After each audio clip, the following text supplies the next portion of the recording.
Hello friends, सुमाटाक art and education में आपका स्वागत है। हम जीके की सीरीज लेके चल रहे थे। आज हम देखेंगे भारत का इतिहास, जिसमें इंडियन हिस्ट्री। आइए देखते हैं भारत के इतिहास में क्या क्या है।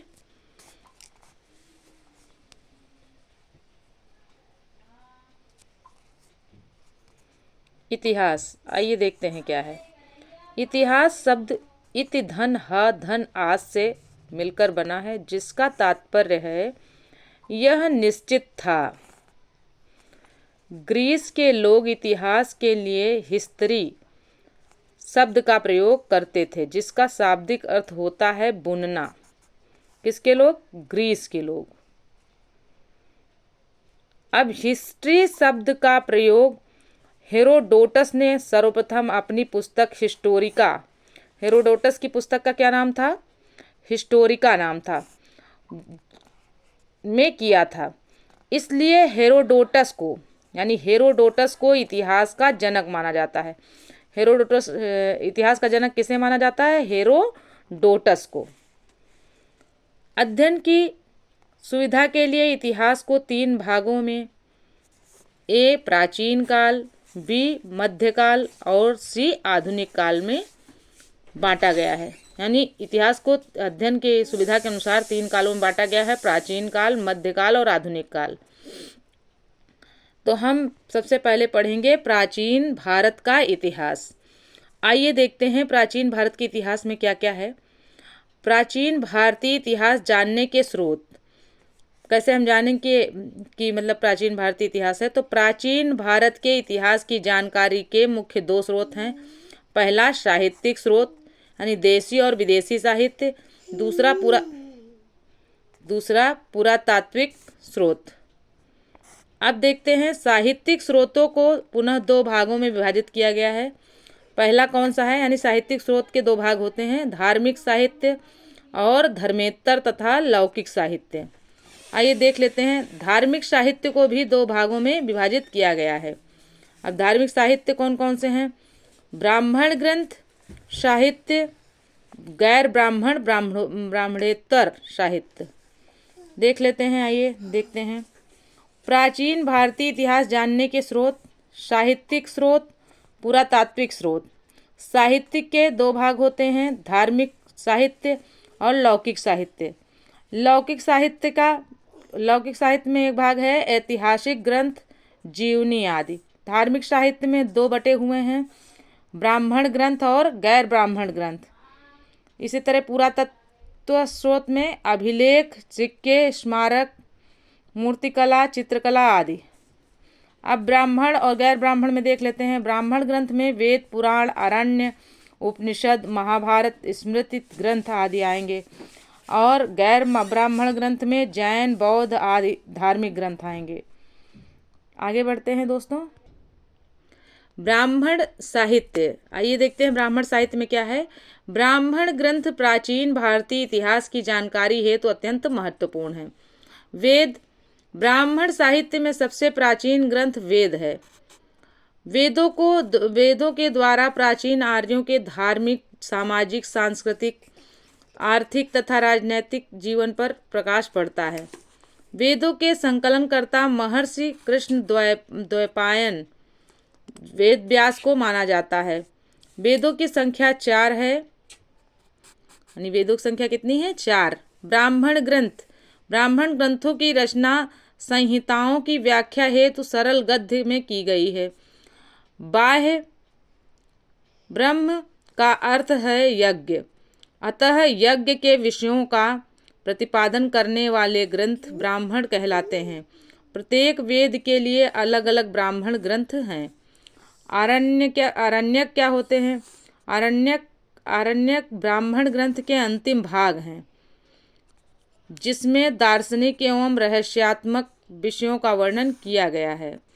जंगल में पढ़े जाने के कारण इन्हें आरण्यक कहा जाता है। कुल 7 आरण्यक उपलब्ध हैं। कितने आरण्यक हैं? 7। उपनिषद, उप का अर्थ है समीप, नि का अर्थ है निष्ठा पूर्वक और सद का अर्थ है बैठना। अर्थात जिस रहस्य विद्या का ज्ञान गुरु के समीप बैठकर प्राप्त किया जाता है उसे उपनिषद कहते हैं। फिर से देख लेते हैं। अर्थात जिस रहस्य विद्या का ज्ञान गुरु के समीप बैठकर प्राप्त किया जाता है उसे उपनिषद कहते हैं। वैदिक साहित्य के अंतिम भाग होने के कारण इन्हें वेदांत कहा जाता है। उपनिषदों में हमें आर्यों के प्राचीनतम दार्शनिक विचारों का ज्ञान प्राप्त होता है। भारत का राष्ट्रीय आदर्श वाक्य सत्यमेव जयते मुंडको उपनिषद से लिया गया है, उद्गृत है मतलब लिया गया है। उपनिषदों की संख्या कितनी है? उपनिषदों की संख्या 108 है। यानी पूछा जाएगा उपनिषद कितने हैं तो 108 हैं। वेदांग कितने हैं? वेदांग की संख्या 6 है। शिक्षा, कल्प, व्याकरण, निरुक्त, ज्योतिष एवं छंद। अब सूत्र क्या है? वैदिक साहित्य को अक्षुण्ण बनाए रखने के लिए सूत्र साहित्य का प्रणयन हुआ। सूत्र ग्रंथ कल्प नामक वेदांग से निकलते हैं। कल्प का वर्गीकरण 3 भागों में किया गया है। श्रौत सूत्र, गृह्य सूत्र, धर्म सूत्र। श्रौत सूत्र क्या होता है? यज्ञ संबंधी नियम इसमें हैं, यानी श्रौत सूत्र में यज्ञ संबंधी नियम हैं। गृह्य सूत्र में गृह सूत्र में लौकिक एवं पारलौकिक कर्तव्यों का वर्णन है। धर्म सूत्र में धार्मिक, सामाजिक, राजनीतिक कर्तव्यों का उल्लेख है। धर्म सूत्र से ही स्मृति ग्रंथों का विकास हुआ। प्रमुख स्मृति ग्रंथ हैं मुनि स्मृति, याज्ञवल्क्य स्मृति, पराशर स्मृति, नारद स्मृति, बृहस्पति स्मृति आदि। मनुस्मृति सबसे प्राचीन तथा प्रामाणिक मानी जाती है। मनुस्मृति क्या होती है? सबसे प्राचीन और प्रामाणिक मानी जाती है। मनुस्मृति के भाष्यकार यानी टीकाकार हैं कौन? मेघातिथि, गोविंदराज भारुचि एवं कुल्लूक भट्ट। याज्ञवल्क्य स्मृति के टीकाकार विश्वरूप, विज्ञानेश्वर तथा अपरार्क। व्याकरण ग्रंथों में सबसे महत्वपूर्ण पाणिनिकृत अष्टाध्यायी है। पुराण देख लेते हैं। पुराणों की संख्या 18 है। पुराणों के रचयिता लोमहर्ष अथवा उनके पुत्र उग्रश्रवा थे। यानी पुराणों के रचयिता कौन हैं? लोमहर्ष और उनके पुत्र जो हैं उग्रश्रवा। पुराणों में भविष्य काल शैली में कलयुग के राजाओं का विवरण मिलता है। मत्स्य पुराण सबसे प्राचीन एवं प्रमाणित है। पूछा जाएगा सबसे प्राचीन पुराण कौन सा है तो मत्स्य पुराण है और प्रमाणित भी है, प्रमाणिक भी है। प्रमुख पुराण और उनसे संबंधित वंश, जैसे विष्णु पुराण मौर्य वंश से संबंधित है। मत्स्य पुराण आंध्र सातवाहन वंश से तथा शुंग वंश से संबंधित है। वायु पुराण गुप्त वंश से संबंधित है। वैदिक साहित्य के बाद धार्मिक साहित्य में रामायण और महाभारत नामक 2 महाकाव्य महत्वपूर्ण हैं। रामायण की रचना महर्षि वाल्मीकि ने की थी। महाभारत की रचना वेद व्यास ने की थी।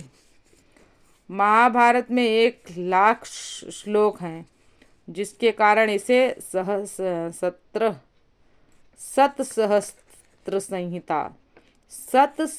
संहिता कहा जाता है। महाकाव्यों से प्राचीन भारतवर्ष की सामाजिक, धार्मिक तथा राजनैतिक दशा की जानकारी मिलती है। दूसरा देखते हैं ब्राह्मणेतर साहित्य। ब्राह्मणेतर साहित्य में क्या है? बौद्ध साहित्य।